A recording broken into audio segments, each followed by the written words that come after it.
Hey everyone, Raider here. Hope you're all doing great and having an amazing day. I am pumped for today's video because today we are unboxing and taking a first look at the Samsung Galaxy Book4 Pro 360. You'll also notice I have the T7 Shield 2TB SSD here. For those of you that order in the US, this is included free with the Book4 Pro 360. Also new for this year, before we get this unboxed, Samsung is offering pretty lucrative trade-in values for laptops this year. We have not seen that in years past. So for me personally, I'm trading in my old Book2 Pro 360 for $500 instant trade-in credit. Let's get it unboxed. We'll go over the specs and pricing, and we'll also do some initial comparisons to last year's Book3 Pro 360. All right, let's go ahead and flip it over real quick. This year we have real easy pull tabs, so there shouldn't be any trolling going on. Let's get these ripped off. Super simple. All right, let's lift this top lid off, get it out of the way. Here's our 65-watt power brick right here. We'll put it off to the side. Here is our laptop. So we have a corner indentation here to pull it up from. Sweet. Let's put this off to the side for just 1 second. We'll look at what's included. First up, we have the S Pen, which apparently has been improved this year. We're going to do a comparison video later on. We also have our USB-C to USB-C cable for our 65-watt charging brick, also for data transfers. Nothing else really in the box other than this little instruction booklet here. All right off the bat, I can tell we have a difference with the logo. It kind of has this rainbow look to it when the light hits it. That looks pretty cool. Last year's model does not have that. It's just black Samsung there. All right, let's go ahead and get this opened up real quick and take a look.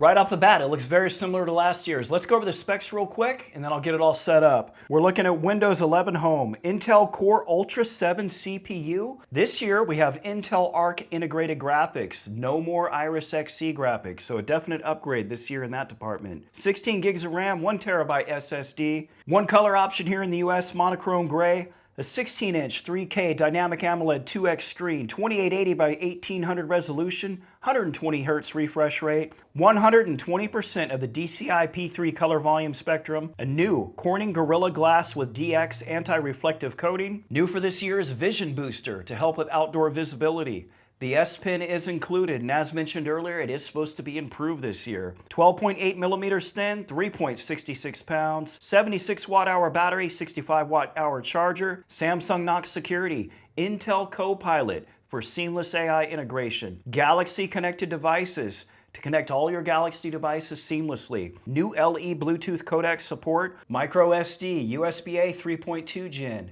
and here's our auxiliary audio input microphone jack. We get HDMI 2.1 this year, and we have 2 Thunderbolt 4 ports, which also act as our USB-C ports. AKG quad speakers, the new ability to use your phone as a webcam. And if you want to use the integrated webcam, it's 1080p with built-in auto framing. The retail price on this in the US is $1,899.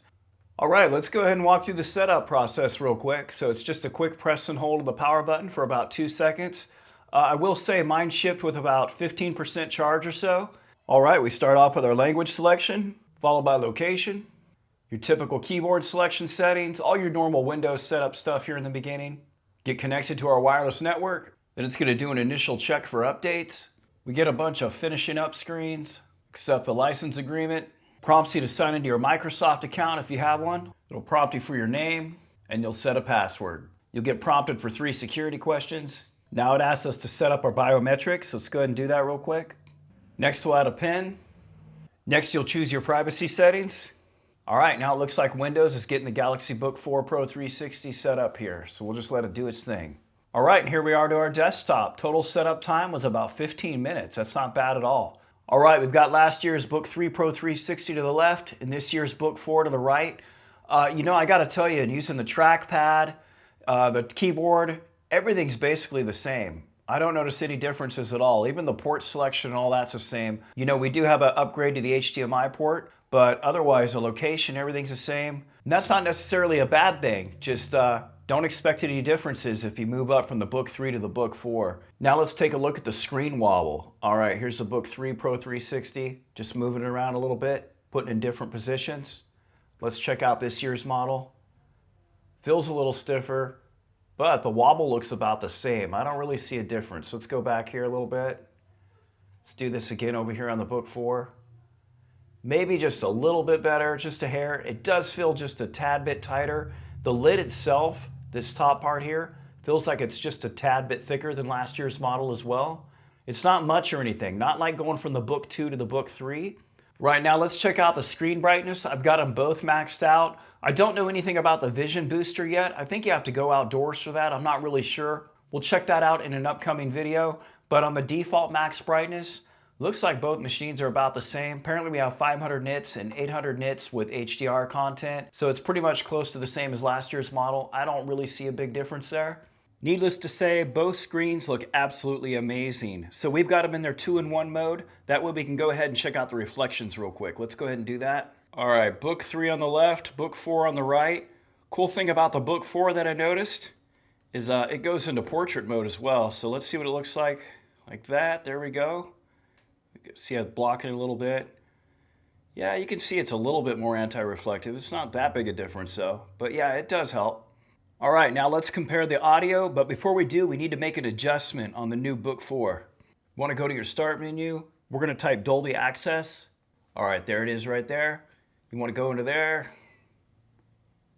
go over to Settings, go to More Settings, and then you want to turn Dolby Atmos on. Once that's on, it's going to default to the dynamic equalizer, the dynamic profile, I should say. That's the one I use. That's the one I recommend using. You definitely want to turn this on before you even use this laptop. Like, this is one of the first things you need to do. It's already done on last year, so now we can compare the audio. All right, Galaxy Book3 Pro 360, max volume.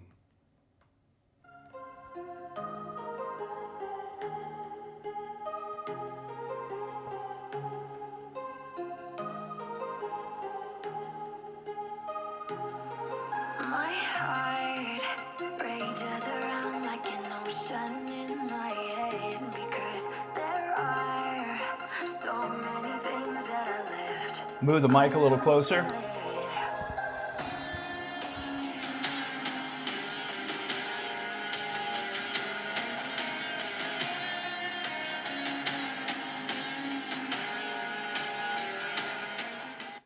Now the Book 4 Pro 360, max volume. Oh wow, that's quite a bit louder. Let me go ahead and move the mic a little bit closer.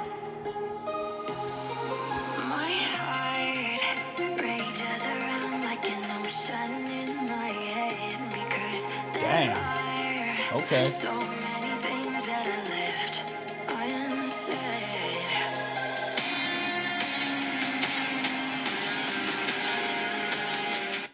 All right, I gotta say, the audio on the new Book 4 Pro 360 sounds absolutely outstanding. I don't know how well that's gonna come through on the mic. I tried placing it in a couple spots.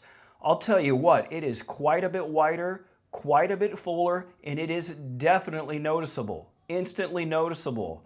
So definitely a remarkable improvement in the audio department on this year's Book 4 Pro 360. That's awesome. All right, this has been the unboxing and first look of the Galaxy Book 4 Pro 360 from Samsung. Also makes for a pretty nice tablet being a 2-in-1. If you have any questions or comments about today's video, please drop them down in the comments section below. A lot of tips and tricks and all that good stuff is coming up for this laptop. Appreciate your time, and as always, thanks for watching.